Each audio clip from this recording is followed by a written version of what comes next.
So, Berto, I have an email from an anonymous patron in which she describes a situation in which she was sexually abused by someone when she was a child. And she has a very interesting thing that she wants to share. Okay. And for those of you out there who have been sexually abused, you want to, and you can be triggered by stuff like this, you want to proceed with caution. I'm not going to provide any sort of gory details. Right. So be aware of that. But the discussion of general pedophilia will be discussed. Again, no specific graphic pictures in your mind. Okay. So before doing that, let's introduce the podcast. This is the podcast called Psychology in Seattle. I am your host, Dr. Kirk Honda. I am a professor and a therapist. My name is Humberto Castañeda. I sell Bitcoin for cash. That's interesting. Doesn't everyone do that with Bitcoin? Isn't that the point of Bitcoin? But I do it so well. Yeah. So again, anonymous patron writing in, I have a request for a potentially uncomfortable topic. I was wondering if you do a podcast on pedophiles. I have always been curious because I have a certain sympathy for some pedophiles. Please let me explain. As a child, my next door neighbor was a pedophile. He was wanted by the FBI and he was going by an alias. Oh my God. I spent most of my childhood over at his house playing with the boys who lived with him. I and a handful of other children were abused for several years. Wait, boys lived with him? Yeah. And I am currently in therapy for that. He did some very bad things to children which are inexcusable and unforgivable. That being said, when I was not being abused, this man was essentially the only father figure in my life. In most aspects of life, he was a very kind man. I loved him. I relied on him, and he taught me a lot of things. He actually had a lot of empathy. I feel like I learned a lot of my empathy and compassion for animals and for other people from him. He would feed all the stray cats in the neighborhood and bring some of them in. I was the reason that he was caught and sent to prison for the rest of his life because I eventually told my mother about it, and then I told the police about it, and he went to prison. And it's hard for me to explain how much that hurt me. I missed him. I felt so sorry for him, and I felt so guilty for being the one who put him there. All I could remember were the good things he did for me. I've talked with only a few people who are close to me about this, and every time I mention that I don't hate him, they become angry with me. They want me to simply hate him and consider him evil for the damage he has done. But he wasn't evil, and the things were not just that black and white. And that is how I feel it must be with the majority of pedophiles. It is not black and white. I am hoping that you will address the huge amount of public disgust we have for them, which keeps them from seeking help if they are having urges to harm children. I'm wondering if you've ever had clients who were pedophiles or dealt with something similar. To what extent can we help them? Is there a psychological reason behind why pedophiles are pedophiles? Is it nature or nurture or both? And I would love to hear Humberto's input if he is interested in discussing this topic with you. Are you interested in discussing this topic? Yeah, very interesting. Okay. As a final note, I am not whatsoever condoning pedophilia or anything that hurts anyone else, particularly innocent children who can't protect themselves. And I also understand that many people have been so horribly hurt by pedophiles and that they may find this topic offensive and hard to listen to. I don't want to hurt or trigger anyone, and I hope that I don't. So, Berto, what are your thoughts on this? You know, the first thing that came to mind was the Greeks, the Greek relationships between older males and young males, and very, very well documented that it was sort of a common practice amongst at least some class of folks in that time, and it seemed like it was societally acceptable to some extent. I don't know the ages. I don't know, how young the boys would be. I have no idea, right? But it seems like it was. The second thing that came to mind was NAMBLA, which is the North American Man-Boy Love Association, I think. And I've always seen. What are they? Explain to people what they are. Well, I don't know the details, but it seems like an organization where they try to make it seem more okay or more acceptable that they have legitimate romantic relationships, between older adult males and younger non-adult males. But that's about as much as I know. Yeah. I also know that it's also the North American Marlon Brando Association in South Park. But ultimately, I think it's hard to hear this story and get angry at the person because no matter what, they were a victim. Yeah. And it sounds like not only were they a victim, but they were a courageous victim that actually ended up speaking up and landed the person in jail. I also find it very understandable that because of their victimization, they developed some deep feelings for their victimizer. And yeah, sadly, that when they went away, they felt the loss.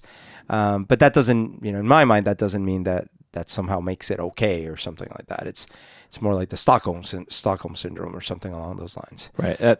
Stockholm syndrome is what comes to mind as a possibility. I think Anonymous Patron is interested in your thoughts because of your history. Yeah, sure. Okay, so a couple things. I wasn't abused by an adult. I was abused by a 12-year-old when I was 5. So obviously still a huge age disparity and a power imbalance. It was also a female. Did you have babysitter. any sort of positive thoughts about her? Yes, definitely. So I think that's a good point of balance there. When it was happening, I felt very lucky. I felt chosen. I definitely felt a little bit of jealousy because it was me and this other boy and we were friends, and I was like, oh, I can't believe it's both of us. I wish it was just me, right? I remember that. I remember I was sort of in this club. I was being given secrets that I shouldn't have, but I felt like, wow, I know things. And I felt special. I felt special when the act itself never felt right. It always felt, I remember it feeling gross, and I didn't quite understand it. Mm-hmm. Like, I wasn't sure what the hell we were actually doing, and it felt gross, and it felt wrong, but everything surrounding it felt like, oh. And I liked her. It seemed like she, I thought she was pretty or whatever, and I thought, oh, this is great. And I loved spending time with her. And then I would look forward to when I would get to be alone and be babysit by her and stuff like that. And then it stopped naturally. I never told anyone at that age, and it's just like I moved away, and so it never kept happening. And I feel like I missed her in some ways. Mm-hmm. And I feel like when I ran into her much later when I was 12 and she was 18, and I ran into her at some random party in a completely different city. I felt a mix of anger, but also like almost longing for that to reoccur. Mm-hmm. And then that was the last time I ever saw her. And then I suppose in my early teenage years and then early 20s, I still saw it as just sort of a cool thing that had happened to me. And I never considered it abuse until I started, when I started telling people about it, and then I started maybe reading or maybe hearing a little bit more about abuse and things. Then I started realizing that, oh, wait a minute, that wasn't a cool thing. Right. It's not like a lot of kids and minors are psychologically minded, right? Right. It doesn't erase the positive things that you experienced, but you also started piecing together all these negative effects from the right. experience that you went through. Like the impulse to exploit others sexually. That's right. The trust issues and the sexualization of your brain, really. Yeah, and putting myself at high risk in the future. Yeah. In risky sexual situations. Right. And so it had a number of ill effects on you that when you were 14, you wouldn't know were before you or even present at the time. Right. You could only consciously think about the positive things, right? Now, again, caveat, as the anonymous patron is also saying, pedophilia is wrong. Child abuse is wrong. It's immoral. It's harmful. there's, although we might be able to point to some positive things that exist between the relationship, there's nothing positive about the abuse. Right. And there are easily ways to have a relationship, but you could have had a secret bonding relationship with this babysitter that didn't have to involve you being exploited sexually. Right. It could have been over some TV show I loved, and we wrote little stories about it or something, and it was our little secret. Any number of things like that. Also, by the way, years later, I started realizing that it's very likely that she had been or was being abused. Right, which is often the case. Yeah. So first off, like I said, sexual abuse is awful. Most of it goes unreported. Many perpetrators of abuse will perpetrate abuse to many children before getting caught. The effects of sexual abuse last throughout the survivor's life in most cases. Sexual abuse needs to be stopped. It's a crime. It's immoral. It's awful.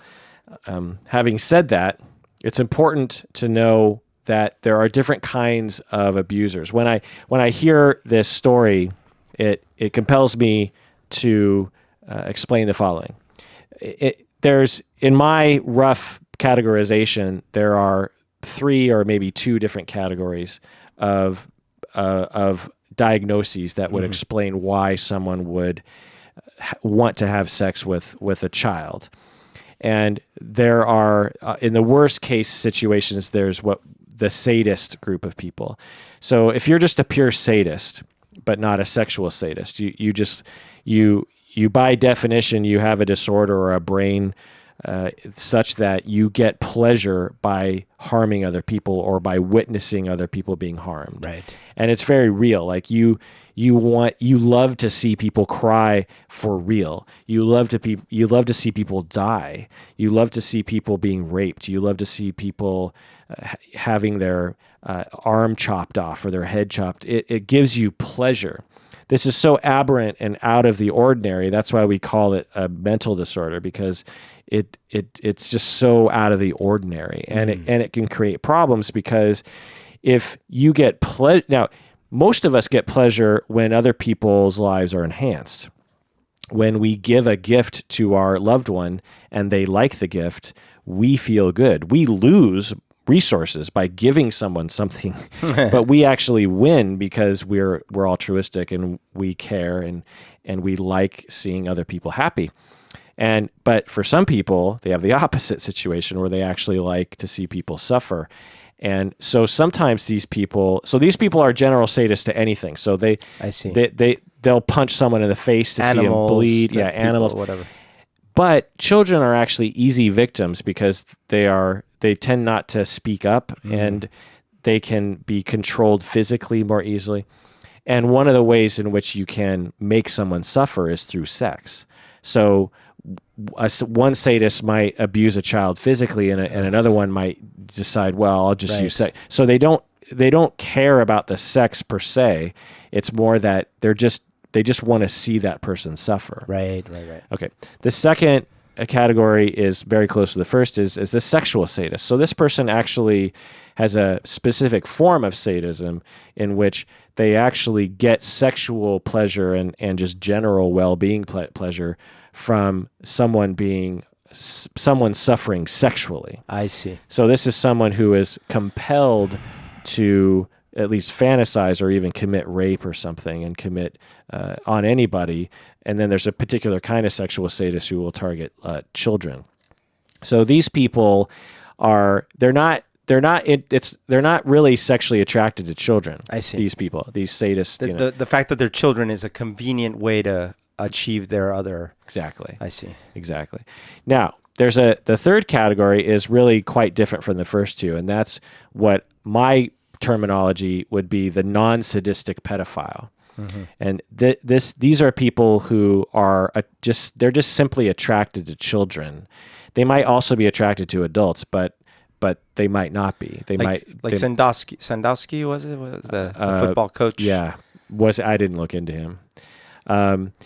And this is, as is sadism, often the result of abuse. and biology and both. So but whenever they look into sadists and non-sadistic pedophiles, they often find abuse of some kind and often sexual abuse in their history. And sexual abuse can be actually a quite broad category. For instance, if your father leaves a bunch of porn around the house, that can spark the beginnings, and you pile on neglect and abuse on top of that can be enough to kind of plant the seed of pedophilia in your mind.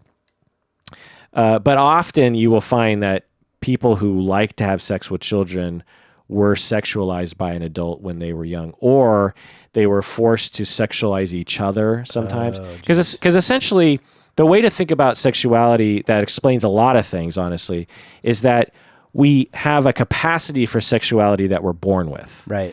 It makes sense, right? We have an instinct for sexuality, but it's a very broad, almost empty canvas that we are born with. As we grow old, or some very faint images that we're born with, as we experience sexuality in our lives as we grow up, the painting gets painted. I see. So if you are, say, 6 years old and you're playing Legos on the ground, and your mom's couple friends come over to the house, and they're standing, and you're in the living room, and you're these two women who are in their 20s, and they're sitting on the couch, and you're next to their feet, and you can see their shins, and they have short skirts on, and you're looking at these women. Now, as a 6-year-old, you have no idea what's stirring inside of you, but let's say something stirs, some early proto-sexuality. You don't even know the arousal, but you get a little sexual charge from like being close to these women's knees and shins, and what lies beyond the skirt line. Again, you're 6, you don't know, you don't even know what sex is, but you get this biological charge. Well, later in life, the chance that you're going to have a foot fetish is increased. I see. That's how these things develop. Right. Is that as a young boy, you're on the floor around feet when a sexual charge enters your body. Is that why I have a marshmallow fetish? Why? I'm just kidding. Like, I loved marshmallows when I was a kid. Yeah. So people will have panty fetishes because, say, they're 10 and the very first time they saw a girl was when she had panties on or something, and he gets a sexual charge, and then for the rest of his life, a particular brand of panties is what really gets him going. Certain positions that he might see a woman, because the first time he saw a pornographic magazine sent that charge through his body and connected that stimulus and painted that canvas. So in the same way, when you are a child, and that was all male-centered, by the way. Sure. I just kind of kept it that way because it'd get creepy otherwise, I think. But because we're two men, and if I was to speculate as to the... Anyway, the point is that if you take a individual, male or female, at a very young age, and you give them reason for their biology to kick in their sexual arousal system, while in the presence of a naked child's body, or even because of a naked child's body, you're painting that canvas with a child, not a foot, not panties, not an adult, not a person in a porn, not at the age of 13 with another 13-year-old who has the sexual organs of that age, but you're connecting that sexual feeling of like, ooh, this feels good, or ooh, I want more of that. Right. You're connecting that with a child's body. And then you grow up and you're 40 years old and you still only get a sexual charge from that child's body. Plus the 5-year-old who, say, is forced to have sex with his sister by the father or something. Right. At age 10, because he only can have sexual arousal from 5-year-old girls, as he begins to masturbate, he fantasizes about that because that gives him pleasure. Right. And he does it, and it just, piles on, right? And so by the time you're 40, the amount of times you have thought about a 5-year-old girl's body and had a sexual arousal is in the billions of moments. Maybe exaggerating, right. but that pathway in the brain becomes extremely solidified. Yeah. Have you ever heard this hypothesis before, Berto? I not in this good amount of detail. I'd certainly heard that, and sort of knew that as a child you're very susceptible to what happens sexually at that point, because it shouldn't be happening unless it's natural little experimentation or whatever. But the point is that it could get you could get sort of like a warped connection between what you find pleasurable and what is presented to you. And so I had heard not as good versions of that. Similar to a spanking fetish, you can develop early in life because when you're spanking someone, when you're being spanked, it's close to your genitals, and your genitals could even be brushed as you're being spanked. And so for some people, that sexual charge kind of kicks in, and then later in life, they like it. They really like being spanked.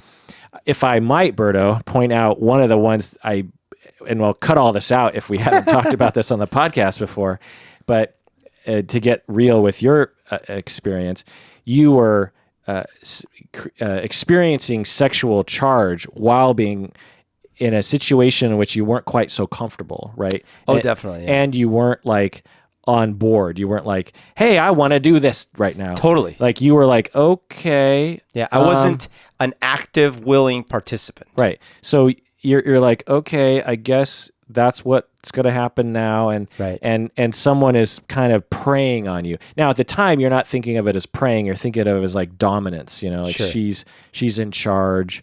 She's bigger. She knows what to do. You know what I mean? And so she's experienced. And so all of those qualities have been noticeably linked to your arousal as an adult, right? Right. Not only, if I might, again, we'll cut all this out if you don't want this to be, by all means, if you don't want this to be shared, but you've shared, I think on the podcast, but at least to me in person, that in your early life, right. as a young man, 20 years ago, would occasionally engage in behaviors towards women that had an exploitation tinge to it. Now, that didn't mean you would seek out and sexually assault someone. No. But there was a bit of like question mark as to whether or not she was on board or not, and that felt okay and maybe even sexually interesting to you. Well, it's actually worse than that in the sense that I didn't realize it at the time. In some cases, I didn't realize it too much later, but subconsciously, more often than not, I targeted women that had abuse, and then what targeting means is I would touch them inappropriately. Yeah, and I would, in my mind, think it's just flirtatious. It's just this is what we do. Yeah, and that is something I had started doing even at 5 with someone who was 6. I remember it's like I just put my hand down the back of her pants, and she was like, what are you doing? She looked at me like with the most confused look, and she's like, what are you doing? And let me drill down on this a little bit. It wasn't necessarily just learned, like, oh, I learned. Well, my question is, was it partially like, ooh, this is going to feel good to me? I want to do this, or this is a sensual experience that I want to have, or something. Do you know what I'm saying? It was the only way I thought to connect with that person. So you wanted to connect, and you're thinking, this is how you connect. Yeah. You reach out to That's right. genitals without asking. Yeah. And then this whole thing, by the way, went into dormancy through my early teenage development. Actually, all my teenagers. Like I never, as a teenager, did that. Yeah. And then it was like in my 20s when it started manifesting itself. Yeah. And usually it was alcohol involved at a party or something. And I'm just like, of course, in my head, I'm like, oh, I think what I should do right now is just grab him by the pussy. Because, that's what, if I want to be present, like seriously, like it was more of we're just having fun. Right. Why you gotta be so uptight? We're just having fun. I didn't realize I was being abusive in those moments.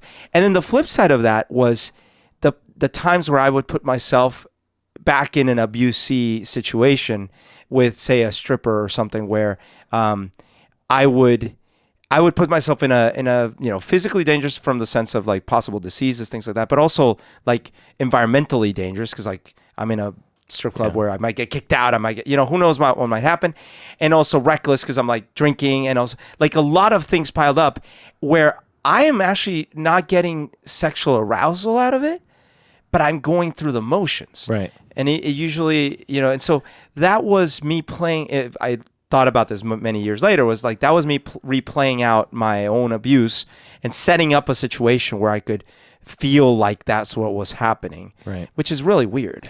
Right. And it's interesting the way you describe it, because it's not like you're saying, ooh, it was really turning me on. It's a repetition compulsion, as Freud called it. And it's recreating these traumatic events. Like I could never get an arousal. Like I wouldn't get hard, Yeah. But you use word like connection and stuff. Yes. Because and that's another thing to point out, is that these sexual abuse moments weren't just sex, like that, because we're so puritanical, we immediately just go to like genitals and stuff. It was much bigger than that. That's right. It was connection. It was physical. It was feeling special. It was, in a way, kind of friendship and acceptance and all these lots of things that we look for in relationships, including sex. In fact, as we're talking right now, and I'm thinking back at the times that I crossed boundaries in that way. I'm not talking about the strippers. I'm talking like with normal females. I don't remember ever getting turned on or being turned on. It was always like a connection thing. Like, oh, this is what I'm going to do to connect with this person. Yeah. And of course, it was never that like verbal, right? But it wasn't ever like, oh, I got to get my hand in there because I'm so turned on. It was never like that, which is weird. Like the things that actually turned me on are quite different. Yeah. So it was, maybe it's because, although that would go against the other thing we were talking about, but when I was being in that situation with that babysitter, obviously I had never got aroused, right? And I never took away from it oh man, that was hot, right? It was more like, that was fun. That was interesting. That was so mysterious. And the act itself was like, so in those moments as a 5-year-old, you don't remember ever getting a sexual charge from that? No, it's certainly, like, from everything I know as an adult, from what I feel as sexual charge, I don't have a single memory or moment where it felt anywhere near in that vicinity. That's interesting, because I and probably for a good it's probably a good thing that didn't happen. They're probably lucky or something. Yeah, but what would have happened if that would have happened, either inadvertently, or if she had spent more time trying to create that, you know what I mean? Right. That might have led to a deeper wiring problem. Yeah. That you could have suffered greater. So in some ways you might have been spared by not having that be a part of the experience. Yeah. I mean, part of the thing that probably helped me is that it didn't go on for years and years. It was during a period of time, and it happened not every day, because she wasn't my daily babysitter. And so I don't know how many times it happened. I remember distinctly like at least 2 instances. It might have been 10 instances, who knows? So, and I don't know how many it takes to trigger or whatever, but for whatever, the lucky part of this, if there is that it certainly wasn't ongoing or brutal enough to like leave me incapacitated. And it was stuff that I was mostly able to overcome through therapy and years of bad mistakes and things like that. Whereas some people, unfortunately, you could never recover from some of the abuse they suffer. Yeah. All right. Well, let's take a break, and when we get back, let's continue talking about this and comment on some of the anonymous patrons' questions. What do you say, Berto? Yes. Hey, everyone. If you remember from last month, you remember that I was trying to get everyone to sign up with Talkspace by using the promo code KIRK, K-I-R-K, because if a bunch of you sign up, then they would Talkspace would become an ongoing sponsor. And a few of you did actually sign up, which means that they were impressed, and now they have become a sponsor ongoing. We have a short contract with them. So if more of you actually sign up with Talkspace using the promo code Kirk, then we'll have perhaps the contract will last even longer. Sponsorship is a wonderful way for everyone to win. The podcast wins because we get pretty good revenue from sponsorship. Talkspace wins because they get connected with people who will enjoy their service. And you listeners, if you're looking for a therapist and you're having a hard time, or you don't have easy access to therapy, or you just want to see what online therapy is about, or as I've talked about in other episodes about online therapy, sometimes it's just kind of nice to vent with someone, and with Talkspace, you can do that every day. And so if you just need someone to download with and vent with, then you can use Talkspace therapy as a place for supportive therapy. And if you use the promo code Kirk, then you get a pretty good discount on the first month's fee or whatever. And from what I understand, it's pretty cheap, especially when you compare it to on regular in-office therapy. Again, as I've talked about before, there's a place for in-office therapy for sure, and I think there's a place for online counseling as well. And I think Talkspace is a wonderful, legit outfit that you can go with if you're looking for online counseling. As I've talked about before, I know one of the people who trains the therapists, Shannon McFarland. She's also a therapist. You can actually request Shannon if you want. She's a former supervisee and student of mine. And she's talked about how they are very careful about what sort of counselors they let to work with them. They're very careful about ethics and legal procedures and all this kind of stuff. And other websites don't necessarily do that.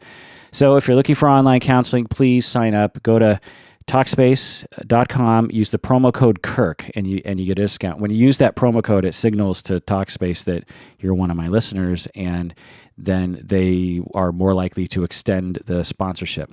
The more revenue we get, the easier it is for me to pull away from my regular job in my practice so that I can focus on this podcast, which means we can do more in-depth episodes and really address all of your questions. So please do so now. Go to Talkspace.com, use the promo code Kirk. Thank you so much.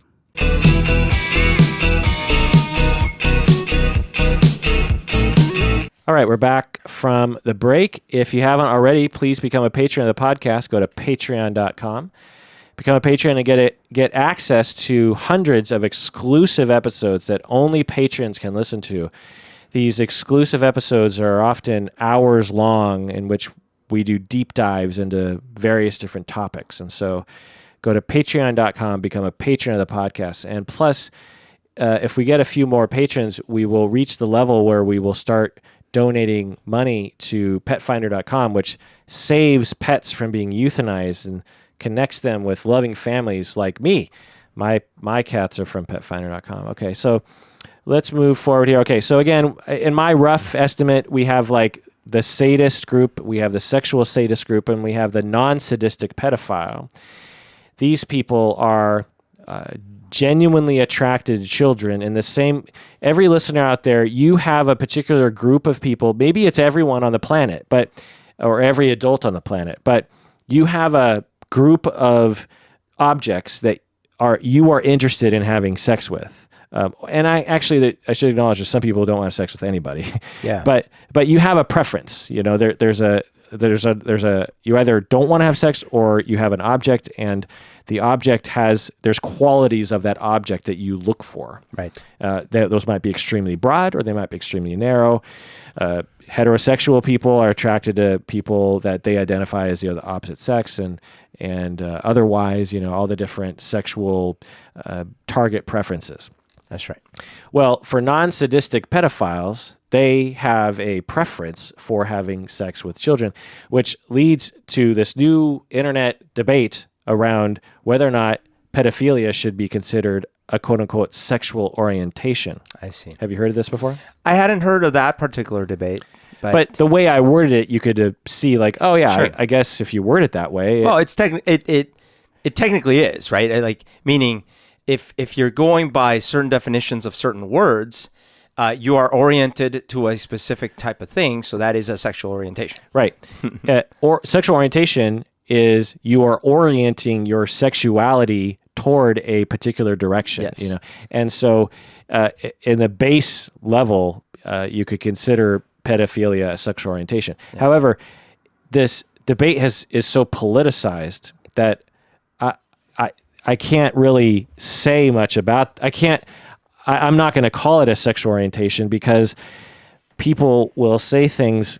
It's sort of like if I were to say, hey, you know, all lives matter. You know, do I believe that all lives matter? Yeah. Yes, but if you say it, it means a lot more than what it sounds like. Right. Yeah, I see what you're saying. To say pedophilia is a sexual orientation is not just saying that you objectively identify it or classify it as it's actually a political stance by some people that proposes that it should be legitimized, like NAMBLA. Yeah, like basically, I could see how someone who is fighting for their rights on a particular part of the spectrum of sexual orientation might feel like calling a pedophile type of sexual orientation groups them in the same bucket.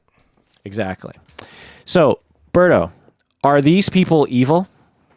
Answer that. Okay, so I actually do have my own personal definition of evil in the real world, because I don't believe in I have no evidence for a universal good and evil. You know, there might be, but I have no evidence. So I could say that the word evil has no real significance, but I actually feel like we can probably apply one, and I choose to apply one. For me, the definition of evil is someone who is aware not only of the consequences of their actions, but what the meaning of their actions are, and they still choose to take actions that inflict great amounts of pain on one or many people, right? And when they do that over and over, like, I would categorize those people as evil. It doesn't mean that I think the devil is with them, whatever. I just call them that person's evil. I'm not saying nothing about their mental diagnoses. So I don't put the standard non-sadistic pedophile, as you described it, as in that bucket as evil. I don't do that because I feel like they are in some ways not fully in control of their impulses, and they might not have enough context because they might have had enough abuse to not fully be aware or agree with the context around what their actions are doing. So do I think it's wrong? And of course they need to not be doing that, and it should never be excusable. I do, and that's because as soon as your rights start infringing on other people's rights, you have to draw the line. And anyone who's a minor has the right to not be sexualized in that way and predated on like that. So I do think it's absolutely wrong. No excuses. But I just personally don't put them in the bucket of evil. Whereas actually someone who is doing something like, for whatever reasons, grabbing children or innocent people and subjecting them to violence and murdering them and all these kind of things, yeah, I bucket them as evil. And I could be wrong, but that's how I do it. There's no right or wrong. It's a age-old question. What is evil? That anyone is free to define for themselves. Let me expand these categories a little bit, or add another set of criteria that applies to all three of these. So some of the sadists, some of the sexual sadists, and some of the non-sadistic pedophiles. So to back up a little bit, the sadists don't necessarily have a sexual attraction to children. They just like to hurt people, and children are easy targets. Yeah. The non-sadistic pedophile is someone who has empathy or has the capacity. It doesn't derive pleasure from suffering. Yeah. And happens to be super attracted to children in the way that everyone's super attracted to whoever they're super attracted to. But here are some other things to think about, which is that regardless of which category you put it, whether you're sadist or not, or a non-sadistic pedophile, some of these people have capacity for empathy and some do not. Mm-hmm. So a sadist, there are some sadists who actually can have empathy for other people. I see. And there are some non-sadistic pedophiles who actually don't have any empathy for other people. So it's not like non-sadistic pedophiles are automatically empathetic. Do you know what I mean? Are they more likely to be empathetic? Yes, but that's just something to think about. Another is that some of the sadists and some of the non-sadistic pedophiles are aware that they have a problem, and some are not aware that they have a problem. Also, some, regardless of what category you put them into, are successful in suppressing their urges, and some are not. You know, you can take a sexual sadist who takes tremendous pleasure from the witnessing or committing a rape upon a child or an adult, and either they don't want to hurt other people because they have a baseline understanding that it's wrong, or they don't want to get in trouble. Sure. And so they suppress for their entire life all of their urges to do that in reality. And so they just fantasize about it, or they just look at pictures that have, you know, like there's a lot of rape in anime. You know, Legend of the Overfiend. Yeah, all that kind of stuff. And so now, and there will be non-sadistic pedophiles who don't suppress their urges, you know, and vice versa. So that's another thing to think about. And again, some will manage to just fantasize, and some will actually commit crimes, and some both. So that's another thing to think about. You know, when we're thinking about evil, I think that should be considered, right? Yeah, and I guess I should clarify one more thing. I'm trying to be pragmatic with the use of words. So if I'm going to label things, I like to think of like, what's the purpose of the label, right? And if I used evil for things like, okay, let's take someone like Pablo Escobar or someone who killed millions of people or something like that. Stalin, things like that. And I said, okay, I'm going to group that individual in the same bucket as someone who, which is horrible, but someone who, what do you call it when you indoctrinate, brainwash? No, you brainwash. But anyways, they recruited, they groomed, say, 5 boys over the span of 20 years, and they did sexually abuse them and stuff like that. Is that horrible? Absolutely wrong. Did they ruin those boys' lives? Absolutely. I just don't find the use of having that same bucket be that big that I'm going to put someone who murdered 6 million, 10 million, 20 million people in the same bucket as someone who affected, you know, those. And that's it. Now, to the extent of like, oh, some of those people did it more maliciously, and some of those people actually murdered one of the boys to try to keep, like, sure. And then it gets into all sorts of gray areas. But I was trying to answer, is there some sort of inherent thing that as soon as you have pedophilic feelings or whatever, you're an evil person? And I think that that's not as useful. So I that's where it is. Okay. Yeah. Right. So again, we have people who are sadists who take pleasure in harming people, and they just happen to target children. And then you have people who don't take pleasure in harming others, but they're very attracted to children. Right. And they will naturally be ashamed of that. Every non-sadistic pedophile is, well, most of them are, the vast majority of them are ashamed of it at the very least, and they know that they shouldn't be doing it. Right. I mean, this is that To Catch a Predator thing, actually. Yeah.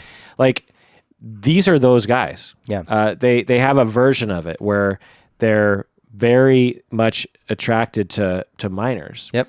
They're often portrayed as basically scumbags, but a lot of them have, now some of them might be sadists too, but from the looks on a lot of their faces, my impression, and after interviewing some of them a little longer, a lot of these men, and they've never done it to women, have they?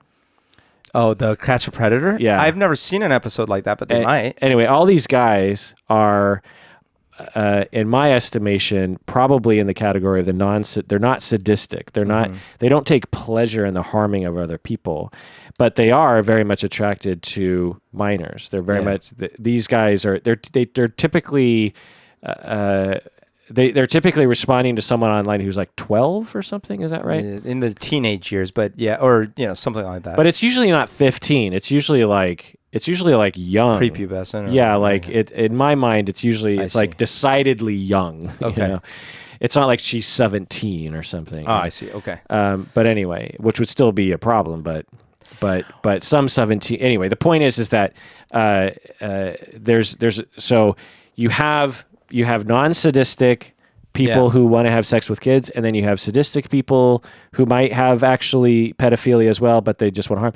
And of those people, you have some of these people that will act on it, and you have some of these people who won't. You have some of these people who have empathy, and some who don't. You have some people who know that they have a problem, and some people just think, like the NAMBLA people, they're just like, I don't have a problem. Having sex with kids is normal, you know. Yeah. And so there's a wide range of people in this bucket that we're throwing all of pedophiles. Yeah, you know? yeah. And it needs to be considered when we consider each case. Yeah. And for example, priesthood, Catholic priesthood is an interesting thing to look at. I grew up in a Catholic country, so I grew up around a lot of churches and a lot of priests, and I went to a Catholic school, and we had, priests there and all of these things. And it's no mystery how the incidence became so high over the years, right? Because for millennia, they were prohibited from having sex or getting married, right? That was the word. It's like you can't have sex with anyone, let alone a woman, right? And along the lines, who knows how long ago, probably from the very beginning, someone were like, oh, screw this, I have to have sex with someone. And they started abusing the boys. And then those boys become abusive, and then it perpetuates itself. But these are usually, in historical terms, priesthoods. They usually were educated. They read a lot. They were more educated than the average person normally back then, anyways. So, and you could imagine this sort of like mentorship thing where it's like, well, I'm a priest and I'm going to mentor you, and I'm going to have sex with you, but mostly I'm mentoring you, right? And you could just imagine this thing becoming rationalized and sort of implicitly accepted and turn the other way so you don't really think about it. And over many, many years, then it becomes something that, of course, they're going to cover it up because they're looking at it like, well, I know it seems monstrous, but you don't understand. These boys, they get a lot of mentorship from these people. And you talk to the priest, and the priest seems like the nicest person ever. And they might be. And they might be, right? But they still go ahead and victimize the boys because they were victimized a lot of times. Right. So in those instances, they're not sadistic. They were groomed as children and abused in such a way that they developed a preference for young children based on the fact that they were a young child when they were in those instances, sexualized. Yeah. And so they might have tremendous empathy. And they might, have a big capacity for altruism and taking care of other people, but they have this preference, and they have an institution that supports the hiding of it and the justification for harming young boys, and the insular nature of it, of just like, well, you're not in the church, you don't know, or stay out of our business. We have our own rules and right. da-da-da-da. Oh, and by the way, I am in no way saying that there aren't sadistic priests, and who knows how many. And there are. Absolutely. You got to watch the new documentary about. It's on Netflix. Oh man, I think I did a whole episode on this documentary, and I can't remember what it's called. Is it about a British? No, it's about a Baltimore. Oh, I see. And it's about the 60s. Man, it's Netflix, and this nun is murdered,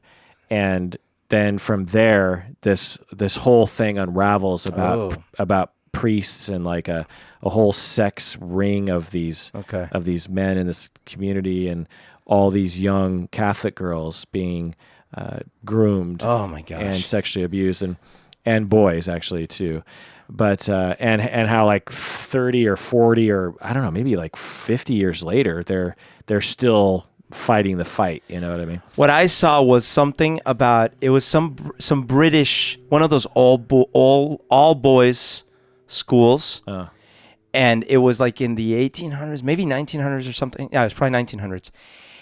And they would abuse the shit out of the boys, sexually, physically, everything. And they would be dead. There would be dead boys buried in the school grounds, and like this was real. Yeah, it was so horrid. It was like, oh my god. Yeah. So anyway, the point that I want to make here is whenever we get into talks about pedophilia, again, we want to say up front that it damages people, it's immoral, it's it's criminal. These acts should be seen as such. And at the same time, we need to be more realistic and more observant and more nuanced in our observation or our understanding of the people who commit these acts. Both men and women commit these acts, and there's a wide variety of people. In the same way that if you just looked at violence, right? If you just looked at how many people punch somebody, right? There are some times where it's committed by a sadist, and there are some times when it's committed by someone who is very scared. Mm-hmm. Now, I'm not saying that pedophiles are scared, but my point is like, we don't look at punching someone in the face as being committed by one type of person. You know, we understand that there's a lot of different routes to that crime. Well, there's a lot of different routes to the crime of pedophilia. And the reason, now, you as a listener are free to decide for yourself how much sympathy you want to have for these people. That's not my point. My point is not, hey, let's all love these people. That you can if you want to, but that's not my point. My point is that if we're going to actually solve the fucking problem, then we have to understand the problem, and we have to stop acting like these are evil people who should just be shunted from society. Because the reason why is when we have this very narrow definition, there, in a lot of ways, these are the most evil people in our society. Sure. You match up someone who murdered somebody with someone who sexually abused a baby. In my experience, most people will point to the sexual abuser and say that person is 100 times more evil than the person who murdered someone. Sure. Now, I'm not going to gauge sin, but my point is that when we create our socially constructed notion that is extremely narrow and shaming and evilizing of a particular group of people, then those who actually want help for their problem, or those who can be detected at a young age and would benefit from some help from society and from their family and from their friends and from clinicians and from the media, aren't getting any help. No, it's stigmatized. They will never say anything about it. Right. Yeah, of course. They'll never go to a therapist and say, so I'm really attracted to kids. Because most therapists, my guess, would not react well to that. Well, can you imagine a teenager today in this day and age saying to someone, you know, I've been having these feelings where I'm attracted to like 5-year-olds. Right. Like, that would be their social death. Right. Barely any of them can say they're sexually attracted to anything. To anything, let alone someone of the same gender, let alone children. And so, and that's our fault. Yeah. We are stupid, and we have created that, and we need to stop that. Now, this doesn't mean we should say, fling open the doors, everything is good, and everything should be accepted. No, of course not. The point is like, we need to say, hey, pedophiles, people who have this problem, there is help available to you. Right. We can help. We have ways that might actually work to solve your problem. For instance, with support and with understanding and skill building, you can there are people, documented cases that I've actually seen. There's a YouTube documentary, I think, about one of these guys who is very interested in having sex with children, but has managed their entire life to never act on it. I see. Because they have elaborate systems of sublimating or displacing or fantasizing or just saying, look, I need to really just not be sexual. I need to not expose myself. Or there's various different systems. There are people who are addicted to gambling that manage to never gamble. There are people who there's 14-year-olds that I've talked to. I said, by the way, so both your parents and all 4 of your grandparents are raging alcoholics. You probably have the biological disposition to develop that. I recommend you be very careful around alcohol. They go their entire life never touching alcohol. Mm-hmm. So now, whether or not they actually have a propensity, who knows? But anyway, the point is that there's a lot we can do with with help and with education and with skills. There's a lot we could do. Even to sadists, by the way. Okay. We tend to say, "Oh, sadists, they're evil." No, I mean, again, what's evil? But the point is that the sadist doesn't want to go to jail at the very least, right? Yeah. The sadist is like, "Well, I don't want to go to jail." Okay. And then you talk with them, they're like, "Yeah, but man, do I get pleasure from watching people suffer?" Right. Okay, how are we going to deal with this now? What do you want to do? Well, I don't want to go to jail. Okay. Do you care about other human beings? Not really. Okay. Well, let's avoid going to jail. Yeah. How can you get your jollies or wean yourself off of this pleasure and maybe increase pleasure in other areas so that you have general well-being? Right. Take me, for instance, just as an analogy. I love eating ice cream. If I could eat ice cream, I would eat it every day. I would go to Menchie's. I would go to frozen yogurt. I call them candy bucket because I just you can't see the ice cream anymore because I just cover it with candy. Right. I love that. If I could do that every day, I would. The last time I had Menchie's was probably, I don't know, like 2 years ago or something. Right. Because it's not good for me. And I have managed to avoid that. Now, it's not the same thing. But no, of course. But if you were going to a therapist, talking about how it's causing problems for you, again, not on the same level at all, but you're saying like, look, I'm gaining weight. I don't feel good about myself. And they're like, well, okay, well, what are you trying to do to not eat ice cream? Well, I just moved next door to a Menchie's and I go buy it 3 times a day. Right. Then they might say, or someone might tell you, maybe that's not the best for you. Yeah. Then maybe you might want to try moving away, living somewhere different, maybe not walking by Menchie's. Right. And habit is a big thing. I was in a habit for a while there where I would have a Menchie's craving about once a week. Yeah. Where and Menchie's is open. For those of you who don't have Menchie's, it's a yogurt place with candy. And you add all these toppings. Frozen yogurt, yeah.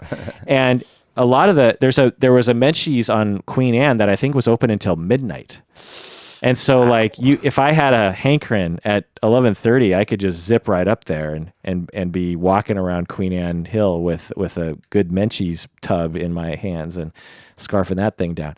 So the point is that there are therapeutic techniques and actual just notions out there in our society of ways of managing your impulses so that your life doesn't go down the tubes. A question. It seems to me that there are a lot more people that would engage in pedophilia than there are people that would randomly murder people. And maybe I'm wrong about that statistic, but meaning, what do you mean by randomly murder people? No, I shouldn't have said that. Here's what I'm trying to get at. I've got this impression, and maybe I'm projecting a little bit. My sexual impulses, when they are there, meaning when I feel horny or whatever, it's a strong feeling. And granted, I'm not a teenager anymore, but even still, it's pretty strong.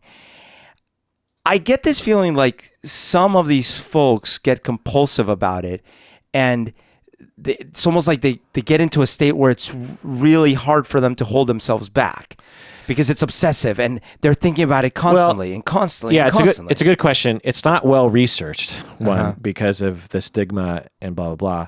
But there's a few possibilities here. One is that if you are denied your sexual outlet from day one, you could imagine it developing into a bit of a compulsion or upset, or you could imagine developing some pressure behind your motivation. There's that. The other is that maybe the pedophiles that we manage to catch and study are those who had the most compulsive nature regarding it. I see. So I mean, let's sort of separate ourselves from whether or not it's evil. We can say that abusing children is wrong, it's immoral, it's bad, and those who perpetrate it should be ashamed of themselves, and they all know better, and they should not do that. But imagine if we just flipped society on its head and said, everyone who wants to have, or let's just say, everyone who wants to have sex, regardless of who you want to target, you can't do that anymore. Right. Everyone in America, you can't do it. And keep society the same. Right. Ads, porn on the internet. You can't you can't do it. In fact, you can't even look at porn on the internet because you'll get caught if you look at any kind of depiction of sex. Right. The only thing you can do is think about it because no one knows what you're thinking. Right. And so all you heterosexual people out there, all your breeder acts are off the table. All you gay people out there, all of your gay acts are off. You can't engage. Right. How long would it be before a certain percentage of people would break that law? Yeah. Or break that, social mandate? How many of those people would, after 10 years, Right. develop a little bit of an issue regarding how badly they want this to happen, you know? So I guess the flip side of that is, let's say we associate that with a compulsion, but maybe we're wrong because it's only, like you said, maybe we only catch the compulsion. The flip side is, if someone is being given the benefit of the doubt on that they're going to try not to drink alcohol because they have a problem, right? It can carry risk because they might break that, drink, drive, and kill someone, right? Like, we know that that's a risk. And I think a lot of us feel like if you give a pedophile the benefit of the doubt, but then they break down, the price to be paid is a child has now been abused. Right. Yeah, I'm glad you're bringing this up. I don't know what model of addressing this problem we should have. Yeah.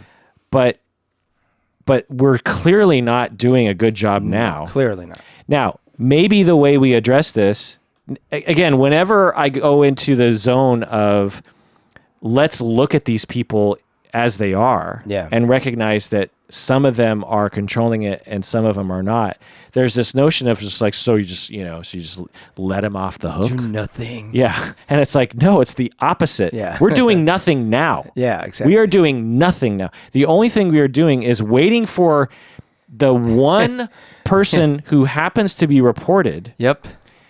And then we do something about it. Right. And we lock them up and keep them away from, or we put them on a registry or something like that. Yeah. That is not addressing the problem because we stigmatize sex in general. We stigmatize sexual abuse so badly that none of the perpetrators are stepping forward and saying, by the way, I have a problem. That's right. And very few of the victims are coming forward. How many gambling addicts come forward and say, I have a problem? There's a percentage where they're like, eesh. That's still stigmatized. It's still stigmatized. But how many gambling addicts go to Gambling Addicts Anonymous? How many of them tell their friends, I have a gambling problem? It's hard. Okay. How many pedophiles come forward and say, I got a problem? Yeah. Very, very few. And if let's say they get caught and they go to jail, right? Yeah. Because it's such a stigma, first of all, they might have been abused in jail as a result, right? Yeah. But because it's such a stigma, think about it as you're coming out of jail. If they ask you, like, which is such a ridiculous question, but like, are you going to do it again, right? Like, they ask you, you can't say, I might, right? Like, that can't be your answer. Right, because they'll put you back in. Right. So you're going to have to say, no, I'm done with, like, I realize how horrible that was. Right. And you probably really mean it. Yeah. But it hasn't solved anything. Right. Now, having said all that, there's a whole system of rehabilitation for sexual perpetrators that has seen some success. Not tremendous success, but some success along these lines. But again, these are people who have a very small percentage of perpetrators who have been caught by someone and then convicted and then sent to these programs as a punishment to some extent. And some of them, from what I understand, are very interested in these programs. They're like, thank God I have this program that helps me not do this because I don't want to do it again, Right. What if folks felt like, look, you're right. Let's say magically, we all agree one day, all right, we're going to stop stigmatizing it. We're going to say, like, man, I'm so sorry you have those feelings. That's too bad. It really is too bad. But here's the thing. We have to chemically castrate you. Well, that's not probably constitutional, but it is potentially constitutional to say, look, we are going to help you. I see. And we're going to protect you from harm, but we're also going to protect you from harming other people because we know, according to research, based on your what we found and what you report, that there's a percentage chance that you're going to harm someone, and the effects of that harm are so great that even though you might be one of those people who manages to never do it, we can't take that risk. We can't take the risk, right? It's like the example I was thinking about is, imagine you had a sexual proclivity for pressing a nuclear button. Right. Exactly. And it's not your fault. Like, you were abused as a child to press nuclear buttons or whatever. So now you're a 40-year-old man and you just want to press that button. Yeah. And we give you the benefit of the doubt. Yeah. Well, the analogy would be, would you let that dude in the White House? No, of course. You know what I mean? You'd be like, keep him away from the White House, even though the chance of him encountering the button is extremely low. Now, of course, that's a ridiculous extreme example. But in a utopic world, imagine a society in which we didn't have stigma around this. Yeah. And we had a way of identifying it, and people could just freely say, "Oh yeah, you know what? I'm 14. I think I might actually be attracted to children." Yes. No stigma. They just say it, and everyone's like, "Oh, okay. Well, we have a system that will talk with you about that." Because unfortunately, the one thing is, you can't do that. But we're not blaming you. We're not so a specialist or a group of specialists come in and empathically and non-judgmentally say, "I'm really glad you came forward.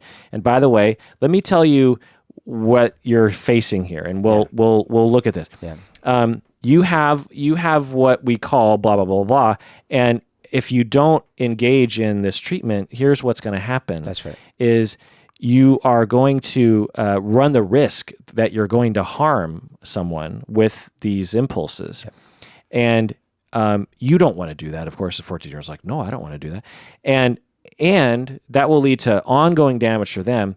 And as a secondary consequence, you'll go to jail and you'll be locked up. You don't want that to happen. Again, no stigma. They're free to come forward. And they're just like, oh, okay. It'd be similar to be like, by the way, I think I have diabetes. Oh, okay. Now we have a whole system of care. It comes in and says, here's what you need to do. And no one wants to be treated for diabetes. Of course not. No one wants to have that thing that is, permanently attached to their body. But there are consequences if you don't. And there are 10-year-olds that have diabetes who are like, who need to be counseled into, and they lay out the consequences. Imagine if it was stigmatized, like, you can't tell anyone you have diabetes, right? And then these people grow up, they drive a car, they have a seizure, they pass out, and they run over a kid. Do you know what I mean? What would happen? Well, they have diabetes, they can never tell anyone. Not that diabetes is the same as, but you get the picture. But there are people that would say, oh, wait a minute. In fact, I would have been one of those 30 years ago, I don't know, 20 years ago, would say, what? So what about homosexuality? Yeah. Couldn't you counsel the 14-year-old and say, oh, blah, blah. But of course I know my own answer, which is like, wait, when you are a consenting adult, and you're attracted to other consenting adults in many consenting adult ways, and you're not harming them, harming others, there is no argument left. Right. The difference, and it is the key monumental difference, why these things should never be conflated, is because we're talking about underage people that have not fully developed, are not consenting, can be irreparably harmed. Yeah, exactly. So, utopic world, I wonder what we could do if we were, and I've never even had these thoughts until we have gone down this road. It's just like, man, wouldn't that be awesome, right? Some perpetrators, particularly the sadistic kind, would slip through the cracks because they'd be like, they wouldn't report it. You know what I mean? But how many people could be turned around? Now, here's the other thing. They have actually managed to therapize people to the point where they have diminished attraction towards children and increased attraction for other people. It's not universally effective, but you can, especially early intervention, you can start to reprogram yourself sexually. Interesting. You can connect certain things, like just a very simple example is you take someone who, and you, I don't know, just an experiment, you want to become attracted to birds, or just the picture of birds. You want to associate pictures with birds with sexuality. Wait, keep talking about birds. Not that you want to have sex with birds, but like bird dresses. If you're a straight man, you want bird dresses to turn you on or something. So you simply masturbate, and while you're looking at the things that turn you on at this moment, you match birds with that. I see. Okay. And then it won't be long. I mean, especially if you do that for a couple of years before you see a bird on a picture or something, and you get a boner. Our brains are programmable like that. That's how I developed my donut fetish. Yeah. And so the the reverse is true for some people, is you can deprogram by matching certain things that you are attracted to right now with things that you are really not attracted to. Like think of things you're not sexually attracted to, right? Like feces and vomit and flies, worms and flies. Yeah, and then so you cover whatever you are attracted to and all that stuff. No, you're putting thoughts in my head. Stop it. There's a possibility that over time your brain will at least have a diminished attraction, to that sort of thing. I'm a very visual person, so anything you say starts forming itself in my brain like in virtual reality. Really? Yeah. Oh, by the way, so you said something that was really interesting, which is that before you ask that question, let's take a break. Just chiming in here, a reminder for everyone to go to Talkspace.com and use the promo code Kirk to get a discount if you're looking for online counseling. Online counseling is especially at Talkspace right now, it's a totally legit way of getting therapy. They only hire fully licensed therapists, meaning that they are not recent grads. They are fully licensed and they've been vetted. They've been trained in the online platform. And the cool thing about this Talkspace sort of format is you get contact with your therapist every day, which is, pretty cool. And so if you're looking for therapy or you just want to give it a try, go to Talkspace.com, use the promo code Kirk, which gives you a discount. Also, when you use the promo code Kirk, it also signals to Talkspace to let them know that this sponsorship is worth it. So we really want them to become an ongoing sponsor. So if you're interested and you just want to check it out, please do so now. Go to Talkspace.com, use the promo code Kirk.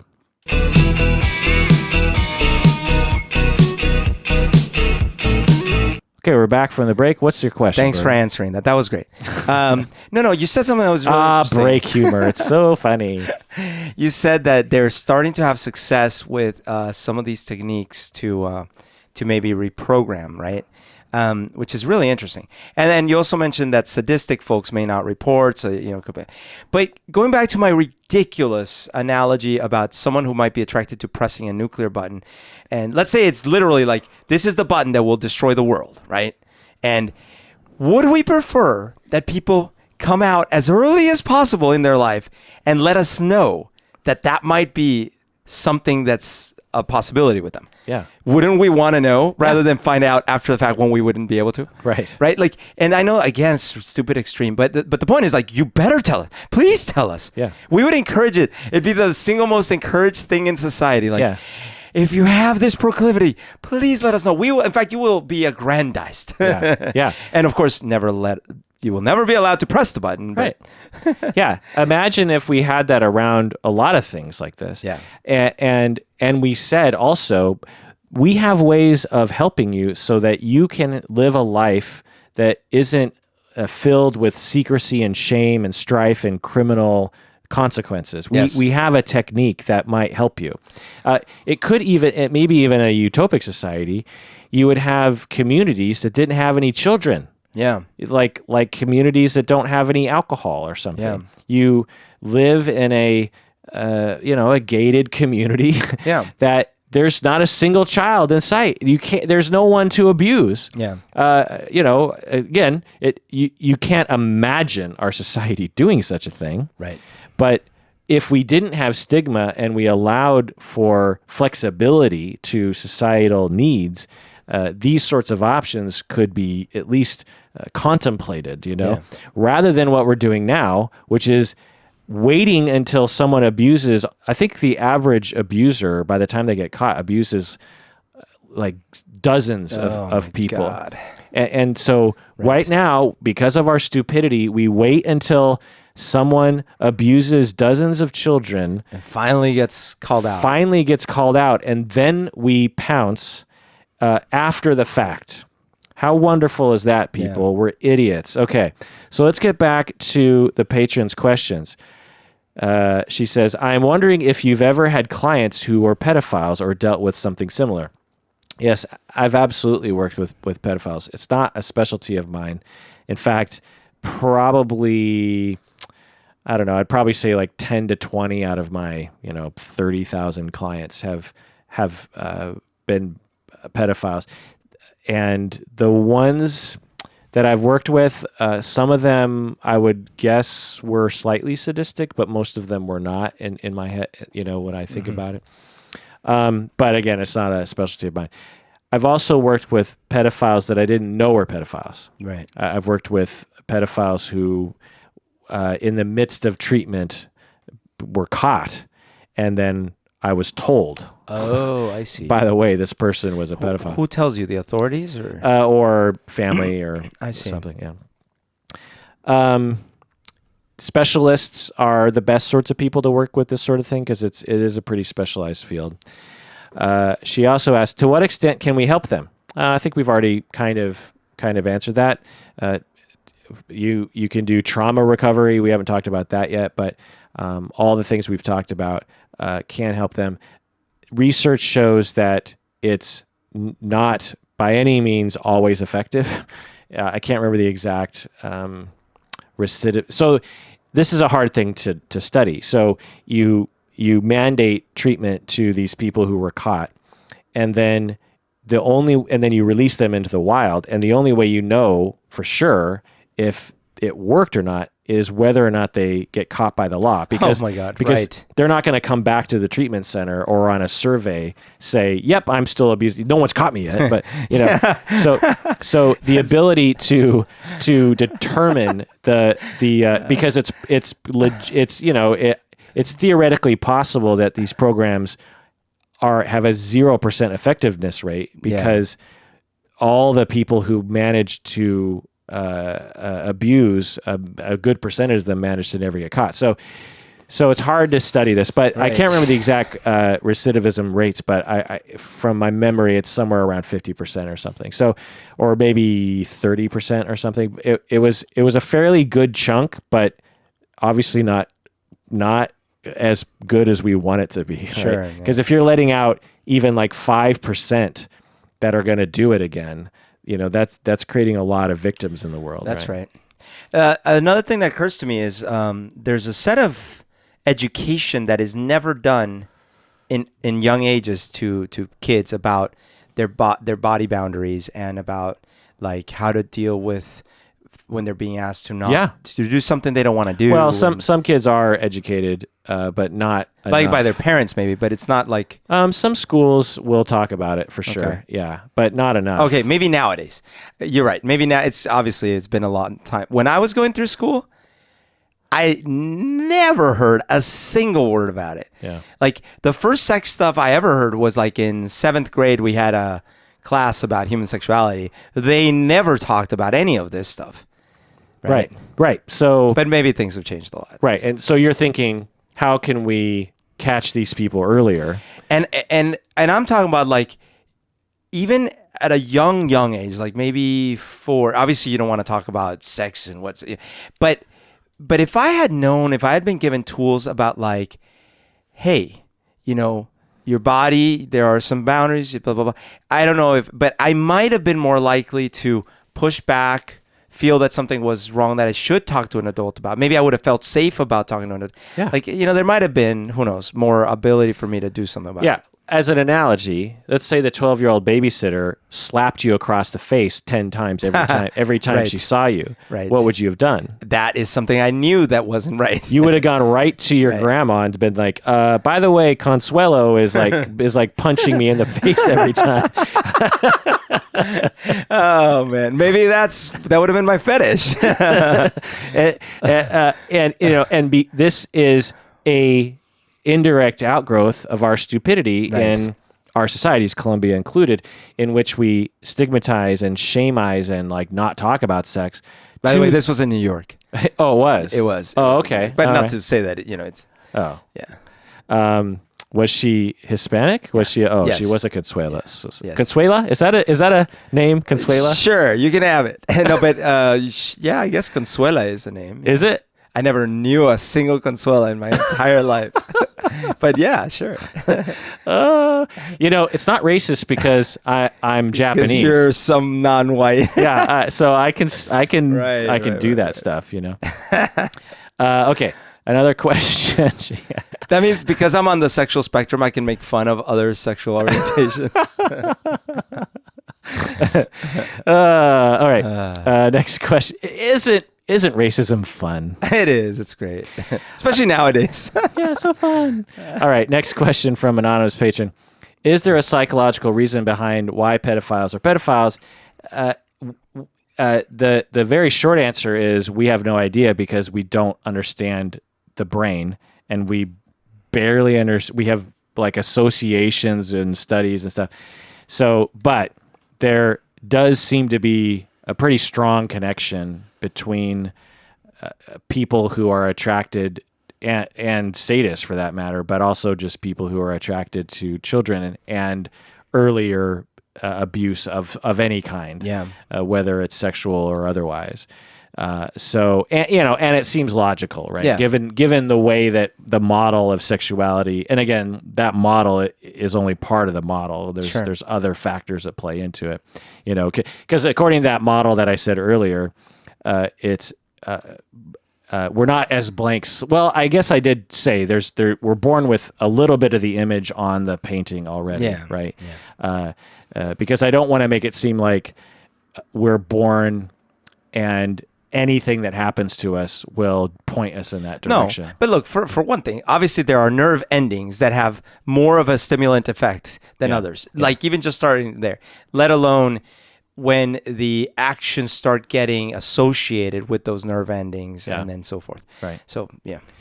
And then our final question is it nature or nurture or both? The short answer is both, but it's a very good amount of nurture. Yeah. The notion that people are born sadistic pedophiles is not my gestalt from looking at all the research. Sure. Can it happen? Absolutely. I mean, any human instinct or drive could be a result of aberrant genetics or the bell curve of possibilities.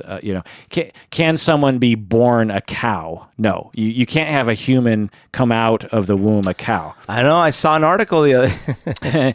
You can't have a human come out as a block of granite. Do you know what I mean? But in the bell curve of possibilities, in the far reaches of the bell curve, is it possible for the genetics to lead to the foundation that will lead to even if the child is not abused and is raised perfectly well, to have the epigenetics interactions to develop a strong urge to have sex with children? I could imagine that being true.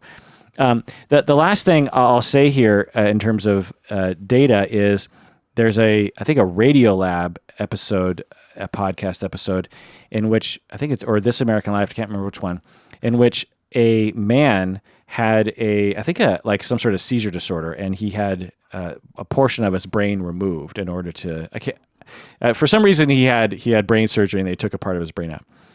And he, after that surgery, developed an intense pedophilia. Oh. Like an intense, a compulsive sexual attraction to children. And within a year or two, was caught by the feds because of his online picture behavior. And he didn't have it before. And he didn't have it. I mean, it's hard to know, but there's a lot of evidence pointing toward he didn't have it before. So you remove a part of the brain, and this pedophilia emerges. Huh. So what does that tell us, right?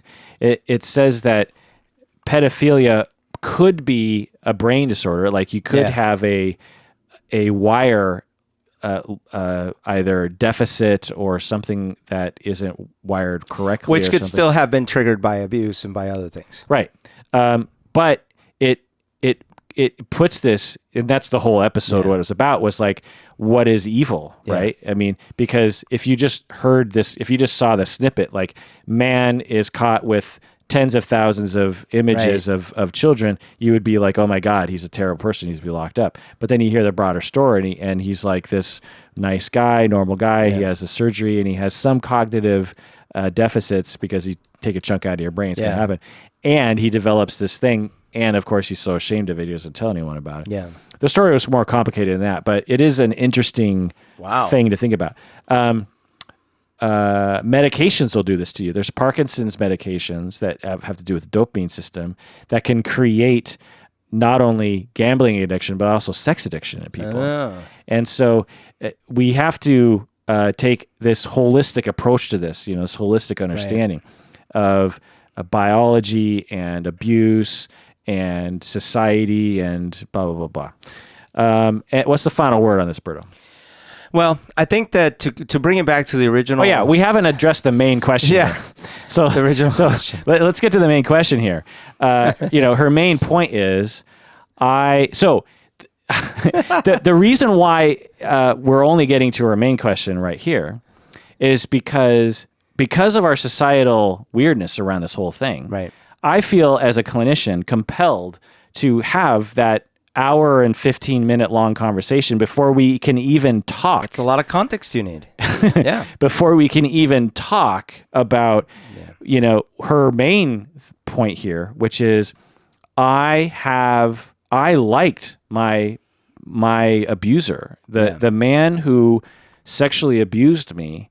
I have still to this day in my adult life, tremendous amount of warm feelings for him, and was very appreciative of our relationship. Right.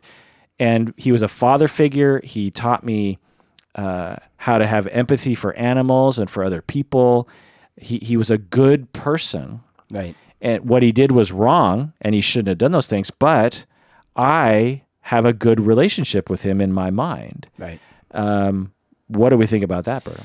Well, look, I can relate in a okay, so it's very different, but there are some similarities in the following way. So I feel like I have a strong relationship with my dad.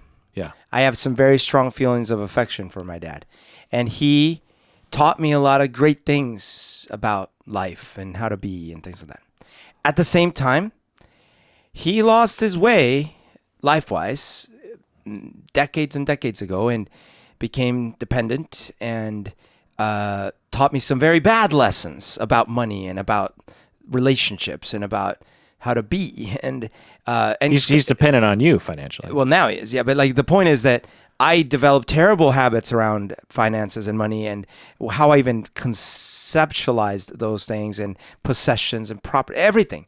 So in many mental ways, I was damaged by his actions or his way of being or both, right? And now I have a lot of mixed feelings and mixed, it affects my life. It affects my finances. It also affects me emotionally. But at the same time, like I said, I have a lot of affection for him and I have a lot of beautiful memories with him and all these things. Again, I realize not the same effect. He didn't abuse a whole bunch of children and things like that. But for me, it is a dichotomy. If someone came to me and said, your dad is clearly evil because he depends on you, he doesn't make money, any number of things they could label him with and stuff, I would have to say, well, that's not how it feels to me. Well, the label evil does not feel right to me. Well, maybe to be in a different language that I'll put in your mouth is, and this I think is actually an apt analogy, given all the context we've gotten to this point, right? Yeah. In that you would say, well, yeah, I could see how you would see that because I was impacted in all these negative ways by him. If you want, and many other people. Yeah, if you want to label that evil, then okay. Or maybe if evil is too strong for this context, really bad person or something, useless to society, something. Harmful. He's a harmful person to me, and I get that, and I also have my own feelings for my dad, right? And so that's what's sort of, again, when we take away the stigma or attempt to and really look at the reality of the situations, you have this person that she's describing in my category was a non-sadistic pedophile, someone who preferred having sex with children, but was not out to harm, didn't get off on harming people. And so what do you do in a situation like that? Well, what you should do is suppress your urges and fantasize and not harm children. That's right. You can still have wonderful relationships with kids if you can manage your harm. This guy could have just had a great relationship and taught her empathy and, could have done all those things without abusing her. Yeah. But, what do you do if you're a fully fledged human being and you have this tendency? Well, you have a lot of needs. You have this sexual need and you act this out this criminal, immoral way, but you also have needs for relationships, and you also have needs for connection with people, and you also have intimacy needs, and you also have needs of generosity, and so with the people that you're close to, who happen to be the people he was abusing, he was expressing all these other kinds of things as well. Yeah. And those aren't fake. They're not now they can be fake to trick people and groom people. Some of it, whether it was fake intentionally or not, it sounds like he was very effective at grooming and using his, I don't know if charm is the right word, but some sort of qualities that would make the kids feel like they could be safe and like they could be this and that. But that part of it was unfortunately predatory.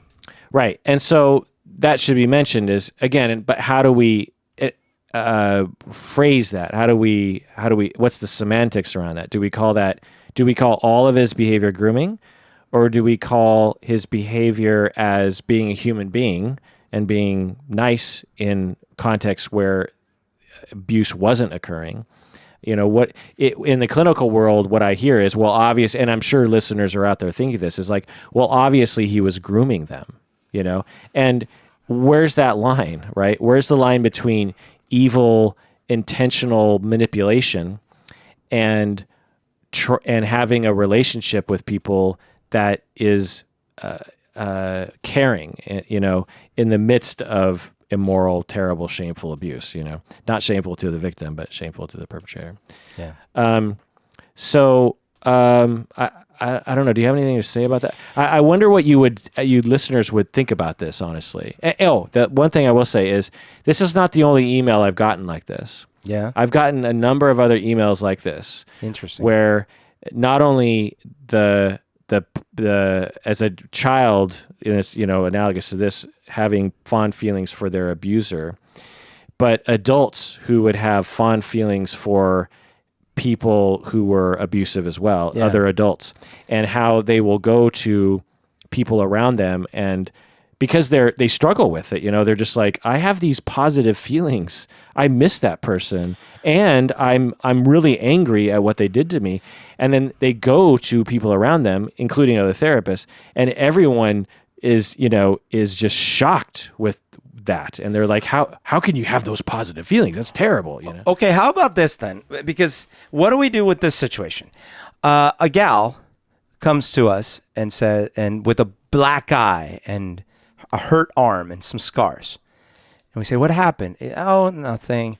And then after a long conversation, it comes out like, well, my husband beats me. We're like, that's horrible. And then after more conversations, like, I know, but look, he's a really good father. He's been there for me in so many times, and sometimes I deserve it. And it's just, I know it's horrible. Like, he shouldn't do it. You're right, he shouldn't do it. But I've been with him for 15 years. It's such a deep relationship. Now what? What do we say about the person? Is he just, What would you say? Well, okay. After we've had this conversation, I'd say like, well, maybe they were victimized and abused. Maybe there is some psychology there, that it's not entirely because they were born evil or whatever. But they need to be separated. He needs to not be with people that he's going to abuse. Not just her, but future people that he was going to abuse. So he needs therapy. They need to not be together right now because she's being actively abused. And I guess I would say to her is like, maybe what we've been saying. Look, I understand why you feel that way, and it sounds like you've had real emotions and feelings with him for many years. At the same time, he is abusing you, and you're being physically harmed, and it's causing lasting damage. And so, unfortunately, like, I wish you would do something about that and separate yourself from him or something. Right. I would modify that to some extent, and you're asking me that question, and the answer is, since I became a therapist and was exposed to perpetrators, have always had this point of view of, oh, I get it. Perpetrators are human beings. Yeah. Now, there's very occasional psychopaths, but we're talking like very low percentage, like less than 1%. Yeah. The amount who are true sadists or no empathy and just Right. what people? I don't care. There are people like that, but they're extremely rare, and I have very rarely came across them. The perpetrators that I met were all actually not that. Yeah. And what I found was, they were abused. They had PTSD. They had been indoctrinated into an American idea of male gender because they were all men that propagated a certain way of thinking about ownership of women and blah, blah, blah. They were desperate for attachment security with their wives. And when that was threatened, they would get into conflicts, and they would decompensate and be very hurt and upset and desperate, and they would resort to these behaviors that they learned from their fathers, frankly. I see. And now, that does not excuse their behavior. Nope. It's criminal. It's wrong. They're responsible for it. Plenty of guys who go through similar backgrounds know that they need to stop doing that, or the first time they do it, they're like, whoa, I need to get therapy or something's got to change here. And there's plenty of guys like that. So this isn't to say that they're off the hook, because I'm just going to come out and say it, anyone who harms another person who could have done something to prevent that is an immoral act, and you need the hard hammer of the law to hit you on the head. That's right. Like, you need to stop that. Someone who sells marijuana on the corner, nothing about that is harming another human being. Someone who is embezzling or creates a financial system that screws over a bunch of people, the hard hammer needs to hit them on the head. Someone who purposely punches their spouse in the face and controls them and terrifies them over the span of a long period of time without ever saying, maybe I need help for this. You need the hard hammer of law to hit you on the head to make you stop that. The society needs to do that. Having said that, I have worked with so many of these people that every single time it comes down to attachment security. They were attachment injured as children. They grow up. As anyone else, they want a relationship with someone. As any other relationship, there's conflict, and there are threats to security in that relationship, and they react. Right. Which perpetrates more distance from their spouse, which perpetrates more hurt and more desperation, which perpetrates control and abuse. It doesn't excuse it. The hammer's got to hit them on the head. Yeah. And many other guys will turn another direction. And I think the same is true about the pedophile situation. Right. Basically, everything we said, it's like he's a human being. The feelings she had for him are real. He abused children. That's wrong. Right. Hammerhead, all that stuff. And that's what she's saying. An honest picture is like, look, what he did was terrible, but at the same time, I had a very close relationship with him. He was she's saying, this man was essentially the only father figure in my life. In most aspects of life, he was a very kind man. I loved him. I relied on him, and he taught me a lot of things. He actually taught me a lot of empathy. He would take care of stray cats and all these things, and so it's the final word I will say on this. 2 points. One is that we need to grow up as a society and stop acting like children when it comes to sexuality in general, in addition to this. And 2, things are complicated. Life is complicated, and both and can exist. Yeah. A person can be abused by someone and be hurt by that and be angry by that and have a loving connection with that same human being. Life is complicated. It's not black and white. And that's what the anonymous patron is telling us. She's like, life is not black and white. And I cannot come out of my closet and reveal my feelings, even though it's not my fault. Right. Because of the way society views this whole thing. So we as a society, because we're so adolescent about our views of sex, we are harming this anonymous patron, even though she didn't do anything wrong. She was the survivor of the abuse, and we are keeping her in the closet. Right. And when she does come out of the closet, we're telling her there's something wrong with her. Right. And Where that's I wouldn't, terrible. Yeah, sorry. Go ahead. Yeah. Where I wouldn't stand then is if someone says, oh, but I had this great relationship with this person, even though there was... So as a result, I'm A, going to cover for them, B, enable them to continue abusing. Right. So that's where we part ways, right? And that's not what she's saying. Right? I'm just saying, if someone were trying to say, oh, but you don't get it, they're not a bad person, so I can't turn them in, or I'm going to do everything I can so they don't go to jail. Or you don't understand. You don't they're understand. really nice. Exactly. Yeah. At that point, it's like, sorry, your feelings are your feelings. Not good enough. We have to have these boundaries. We have to have these laws, and we have, Yeah. Well, that does it for that extremely uncontroversial. Episode of Psychology in Seattle. If you haven't become a patron, please do so. Go to patreon.com. Become a patron. If you want to contact us, you can email us at contact@psychologyinseattle.com. Please, everyone, take a deep breath and take care of yourself and take care of other people, because you deserve it. Hey everyone, today's episode is brought to you by Talkspace. Talkspace is a super legit online counseling outfit that I fully endorse. I know what they are up to and have looked into their practices to make sure that I am, promoting something that I believe in, and I do believe in it. I'm pretty close with someone who actually works there, Shannon McFarland. She trains the therapists. So if you're looking for online counseling, and or you just want to experiment with it, you just want to see what it's all about, go to Talkspace.com, use the promo code Kirk. You have to use that promo code, one, to get your discount, and also to let them know that this advertisement worked, which means that they'll pay for more ads to be in this podcast, which means that I can spend more time in this podcast, which means I can do more deep dives, which I've been having a lot of fun with lately. So again, go to Talkspace.com, use the promo code Kirk, and you will, I think, be set up with a therapist pretty quickly. I think that's pretty cool. So do that now if you're interested.